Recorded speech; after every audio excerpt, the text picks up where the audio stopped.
My fiancée kissed her ex at our engagement party. Now her father's being investigated for fraud, and she's sleeping on a friend's couch. I met Zelina on Hinge. She had this sharp wit, a kind of no-nonsense vibe I admired. We bonded over solar tech and indie coffee shops. She laughed at my dad jokes. After 8 months, she moved in. I proposed at her favorite coastal lookout. She cried. I gave her my grandmother's ring, a symbol of trust. I thought she chose me for me, not for what I could build. We launched a rebrand for my company just weeks after our engagement. Zelina suggested a media campaign, even helped script the launch video. Everyone called us power couple goals. I trusted her instincts. She handled social media and investor emails. I didn't question the sudden shift in tone or her late-night strategy calls. She'd say, I've got us. I believed her. I didn't see the strings tightening around my business until it was almost too late. At the engagement party, Zelina introduced Draven as just an old friend. He hovered close, way too familiar. When I mentioned it, she laughed and said I was being paranoid. Her dad, Atakuis, clinked his glass and praised her instincts. Everyone smiled. I smiled too tight, uneasy. Later, I caught Draven sneaking out of the kitchen. He winked at me. Zelina said he was just helping with drinks. Something didn't feel right, but I stayed silent. A week later, I noticed changes in our bank access. Zelina said she was streamlining accounts. She moved funds for marketing, big chunks unexplained. When I asked, she called it a growth strategy. Atakuis echoed her, said I needed to think bigger. Kai, my best friend,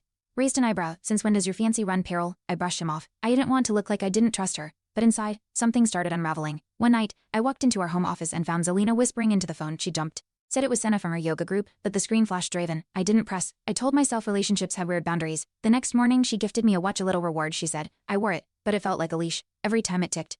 I questioned if I was rewarding betrayal with silence. Senna invited us to a beach bonfire. Zelina was tense all night, clutching her phone. When I stepped away, I saw her arguing with Draven by the dunes. She claimed it was a misunderstanding, old feelings. Nothing more. I wanted to believe her. Senna barely met my eyes. Kai said I was being played. I told him to back off. But the air between Zelina and me thickened. Love should feel light. Ours started sinking. I reviewed my company's client list. 3 big solar contracts were rerouted through a new shell firm. Zelina said it was Atakuis Innovation, tax-efficient vertical alignment. It sounded slick, but Kai found the firm registered under Draven's name. When I asked Zelina, she spun it as a legacy partnership. My gut twisted. I kissed her that night, searching for reassurance. She smiled distant. My lips felt cold. I slept with one eye open after that. At a charity gala, Zelina and Draven arrived together. She claimed it was logistics. Atakuis needed her early, and Draven had the car. I pulled her aside. Her breath reeked of whiskey. She laughed when I said I saw her hand on his leg. Jealous much, she snapped. I left, heart pounding, fist clenched. On the ride home, I stared at the watch she gave me and slipped it off for good. I couldn't finish the whole story in the short. The full story is on my channel and link below.